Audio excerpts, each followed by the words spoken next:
Jadi sebelum kita melaksanakan sholat Idul Adha, diingatkan kembali bahwa lafaz niat sholat Idul Adha sebagai berikut: usalli sunnatal li Idul Adha raka'ataini mustaqbilal qiblati ma'muman lillahi ta'ala. Saya ulangi lagi: usalli sunnatal li Idul Adha raka'ataini mustaqbilal qiblati ma'muman lillahi ta'ala. Allahu Akbar. Setelah itu kita membaca subhanallahi walhamdulillahi wa la ilaha illallah wallahu akbar 7 kali berulang-ulang pada rakaat yang pertama, dan 5 kali berulang-ulang pada rakaat yang kedua, kecuali takbiratul ihram. Jadi Allahu Akbar tidak terhitung. 7 kali itu ucapan subhanallahi walhamdulillahi wa la ilaha illallah pada rakaat yang pertama, dan 5 kali diucapkan pada rakaat yang kedua. Sholat, sholat, sholat.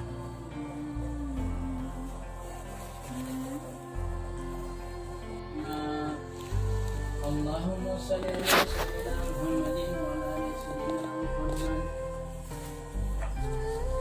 Assalamualaikum warahmatullahi wabarakatuh. Allahu Akbar, Allahu Akbar, Allahu Akbar. Allahu Akbar, Allahu Akbar, Allahu Akbar. Allahu Akbar, Allahu Akbar, Allahu Akbar. Allahu Akbar kabira walhamdulillahi katsira wa subhanallahi bukratan wa asila. La ilaha illallah wallahu akbar, Allahu akbar walillahil hamd. Alhamdulillahilladzi ja'ala al-yawma 'iidan lil-muslimin wa harrama 'alaihim fihi siyam. ونزل القرآن هدى للناس وبينات من الهدى والفرقان. نحمده ونشكره على كمال إحسانه وهو ذو الجلال والإكرام.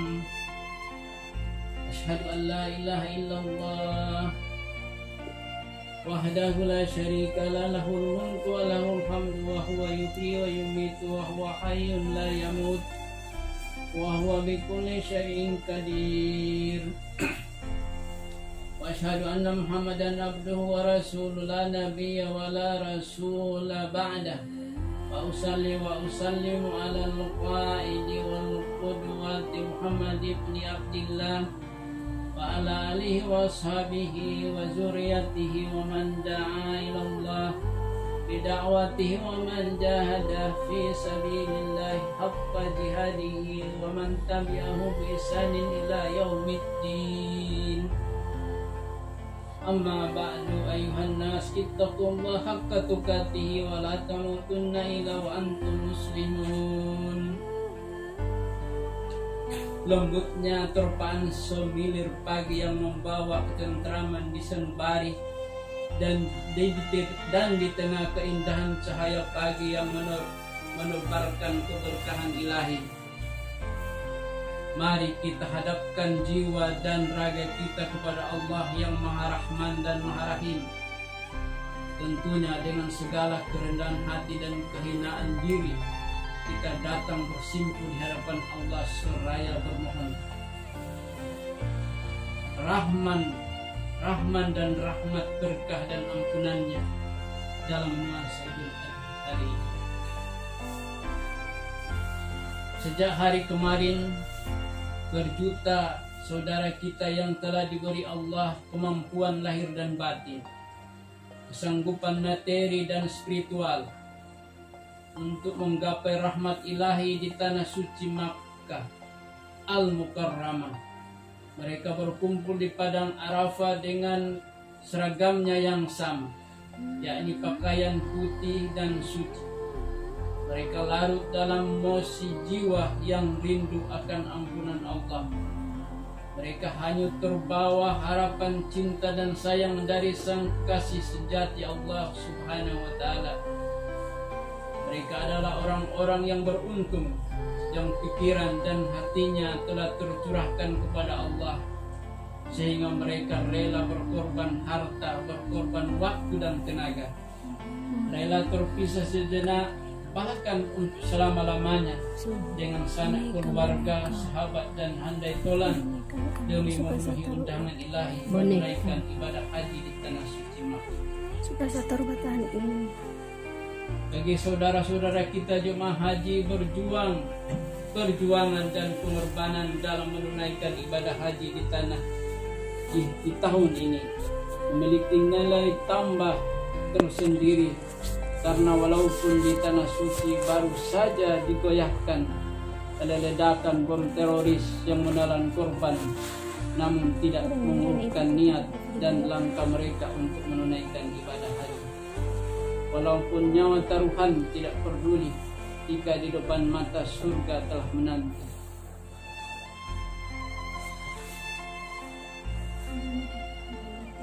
Bukankah Allah telah berjanji melalui sabda Rasulullah yang artinya haji mabrur tiada lain balasannya kecuali surga?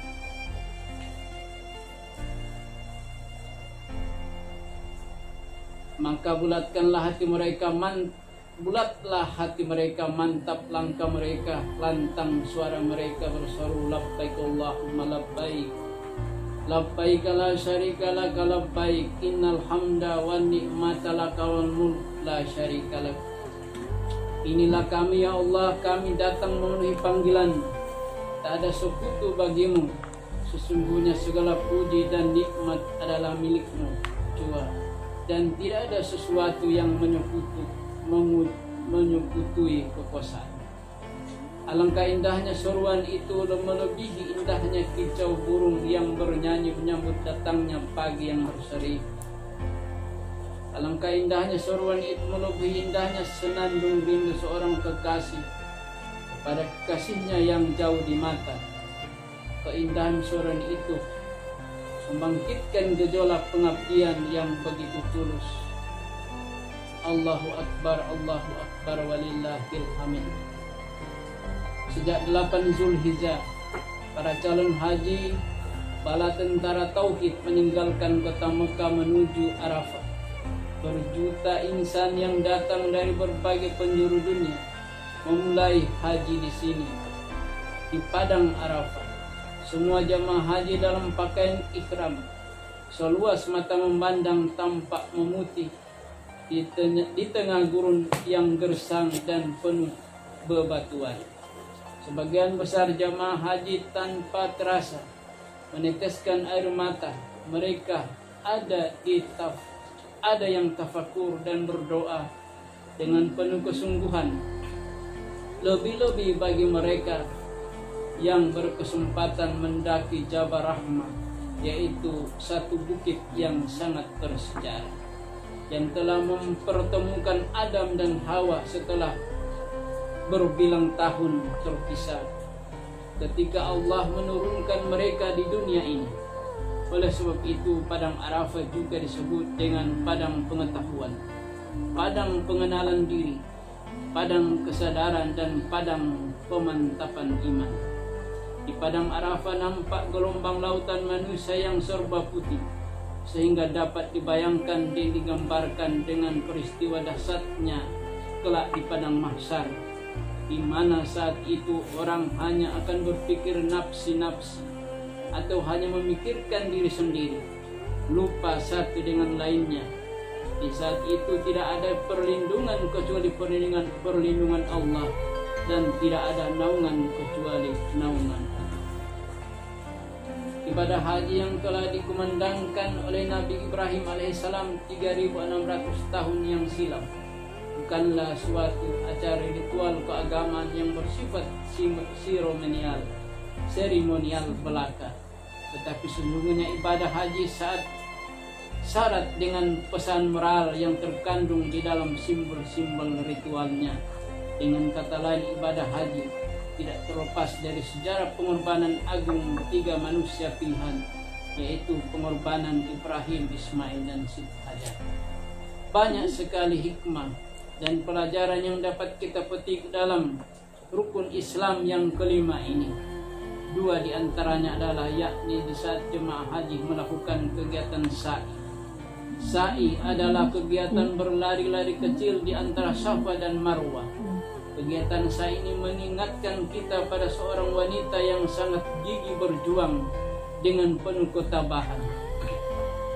Dialah Siti Hajar, ibunda Nabi Ismail alaihissalam.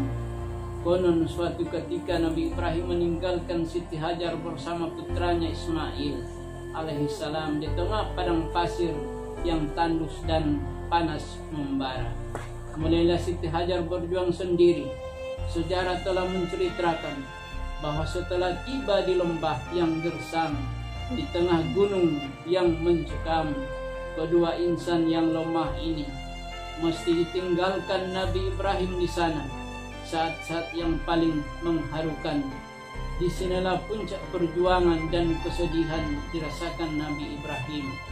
Memilih satu di antara dua, antara cinta keluarga ataukah patuh kepada Allah. Mana yang harus diutamakan? Bagi Nabi Ibrahim, tentu dia telah memilih cinta kepada Allah, maka Hajar dan Ismail pun terpaksa harus ditinggalkan. Bocah kecil yang tak berdosa itu sudah harus menerima ujian berat bersama ibunya, ditinggalkan di lembah sunyi yang tak berpenghuni. Di sana tidak ada satu pohon pun yang tumbuh, tidak ada setetes air yang dapat diminum. Kemanakah nantinya Hajar mencari makanan bila kehabisan bekal? Kepada siapa Hajar harus mengadu bila musibah datang? Sedangkan di saat itu yang jadi temannya hanyalah anak kecil yang justru menambah beban. Setelah Nabi Ibrahim berlalu, maka mulailah Hajar menghadapi perjuangan hidup bersama anaknya. Bagaimanapun banyaknya bekal yang tersedia pasti akan habis, sementara air memang tidak ada di sana. Siang harus menahan terik mentari padang pasir, sementara malam harus menahan sepi di tengah kesunyian dan gelapnya lembah yang tak berpenghuni. Sungguh menyedihkan bila hari telah senja. Bagi kedua insan yang lemah ini, Hajar hanyalah seorang wanita yang lemah tak berdaya, ditemani seorang anak kecil yang justru hanya menambah beban. Bila kegelapan malam tiba, maka dipeluknya Ismail si kecil erat-erat. Hajar hanya bisa melepaskan keharuannya dengan menangis dan terus menangis, sehingga badannya makin lemah dan akhirnya tertidur lelap di bawah pelukan alam padang pasir. Berhari-hari keadaan begitu terus menerus, makin hari makin memilukan. Ismail si kecil menangis kehausan, sementara susu ibunda Siti Hajar telah kering di bawah kegersangan padang pasir. Dan karena terlalu banyak menangis, tangisan Ismail si kecil itu makin hari makin tak terdengar. Suaranya parau, bibirnya kering. Akhirnya anak itu memperlihatkan tanda-tanda yang sangat mengkhawatirkan, yaitu tanda-tanda kematian. Hajar pasrah tak berdaya. Ia hanya bisa menangis dan terus menangis, yang tanpa disadarinya tetesan air matanya jatuh tepat di bibir anaknya. Ismail pun menggerakkan bibirnya, hanya memandang penuh harap. Hati kecilnya seakan-akan berkata, anakku masih hidup. Maka dipeluknya Ismail si kecil erat-erat, dicium dan dibelainya. Kemudian Hajar melepaskan Ismail si kecil di atas hamparan padang pasir dalam naungan rahmat Allah yang Maha Kasih. Kemudian Hajar pun bangkit mencari air dengan sisa-sisa tenaganya yang masih ada. Hajar berlari menuju Safa, kemudian berlari lagi menuju Marwah, berulang-ulang sampai 7 kali. Namun Hajar tidak juga mendapatkan air di sana. Sungguh suatu usaha yang lebih luar biasa. Hajar harus berjuang mencari air di antara bukit-bukit gersang penuh bebatuan dengan sisa tenaganya yang masih ada, namun tidak memberi hasil apa-apa. Ia kemudian pasrah dan menyerahkan diri kepada Allah. Lalu Hajar kembali ke tempat di mana dia meninggalkan anaknya. Tetapi di puncak duka nestapa, betapa terkejutnya Siti Hajar. Ternyata anak yang ditinggalkannya dalam keadaan haus meronta-ronta telah menggali pasir dengan kedua telapak kakinya. Dan dari tempat itu tak terdengar gemercik air memancar ke udara. Itulah air Zam-Zam yang penuh berkah, sebagai balasan bagi perjuangan Hajar di Bukit Safa dan Marwah. Ketika Hajar harus bangkit mencari air, padahal dia tahu bahwa mereka berada di sana atas perintah Allah, yang berarti Allah pasti tidak akan membiarkan mereka begitu saja. Kaum muslimin, Hajar tidak akan menunggu keajaiban dari langit yang membawa buah-buahan dari surga atau menciptakan sungai untuk melepaskan dahaga mereka. Hajar tidak mengharapkan pertolongan Allah tanpa adanya usaha yang sungguh-sungguh. Karena itulah ia bangkit, bergerak, berlari dan berjuang. Tekadnya adalah mencari air seadanya. Upayanya berulang-ulang sampai 7 kali di bukit gersang penuh bebatuan. Hajar tidak mau berputus asa dari rahmat Allah. Dan terbukti rahmat Allah pun datang. Tapi bukan di bukit tempat di mana dia berjuang, melainkan di kaki anaknya Ismail. Pelajaran daripada Hajar ini adalah merupakan pelajaran bagi kita supaya kita sampaikan Nunung, Wuwun, Sul, supaya kita tetap berjuang. Namun banyak tantangan, apalagi Nunung yang banyak tantangan tetap berjuang. Ini merupakan pelajaran bagi kita, Siti Hajar itu berjuang terus, jangan lelah, pertolongan Allah pasti ada.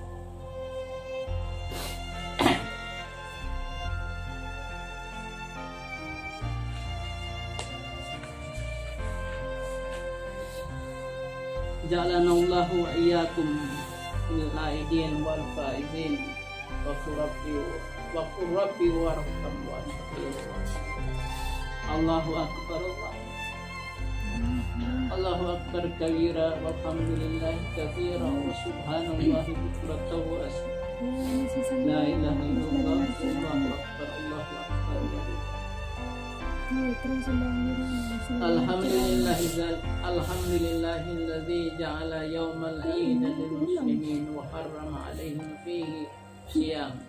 Nazzalal Qur'an hudan linnas wa baina minal huda wal furqan. Nahmaduhu wa nashkuruhu alal kamal ihsanihi wa huwa dzul jalali wal ikram. Asyhadu an la ilaha illallah wahdahu la syarika lahul mulku wa lahul hamdu wa huwa yuhyi wa yumiitu wa huwa hayyun la yamutu wa huwa bikulli syai'in qadir. Wa asyhadu anna Muhammadan abduhu wa rasuluhu. Amma ba'du ayuhan nas ittaqullaha haqqa tuqatih wa la tamutunna illa wa antum muslimun. Mari kita mengajarkan doa semoga segala musibah Rabbana zalamna anfusana wa illam taghfir lana wa tarhamna lanakunanna minal khasirin. Allahumma taqabbal minna du'a'ana wa qiyamana wa ruku'ana wa sujudana. Allahumma antas sami'ul alim wa tub 'alaina innaka antat tawwabur. Rabbana la tu'akhidhna Rabbana wa la tahmil Rabbana wa la tahmil ma la taqata lana bi wa'fu anna wa ghfir lana warhamna wa maulana fansurna 'alal qawmi. Rabbana innana fi dunya Rabbana atina fid dunya hasanah wa fil akhirati hasanah wa qina adzabannar. Allahumma kashif 'anna minal bala'i wal waba'i wal bala'i wa jami'i mar'adi wa mautil fujati wa ta'un wa quruna ma la yaksifu khairu. Hasbunallahu wa ni'mal wakil, ni'mal maula wala hawla wala Subhana rabbika rabbil izzati amma yasifun wa salamun alal mursalin walhamdulillahi rabbil alamin. Qulu amin wa antum bi khair. Allahu akbar, Allahu akbar, Allahu akbar wa lillahi. Wassalamu alaikum.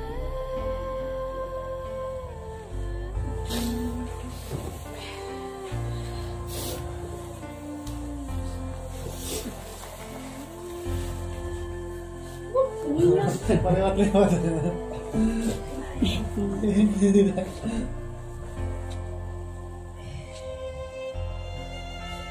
Sudah. Sudah belum masih tiga-tiga. Enggak, terlalu aneh.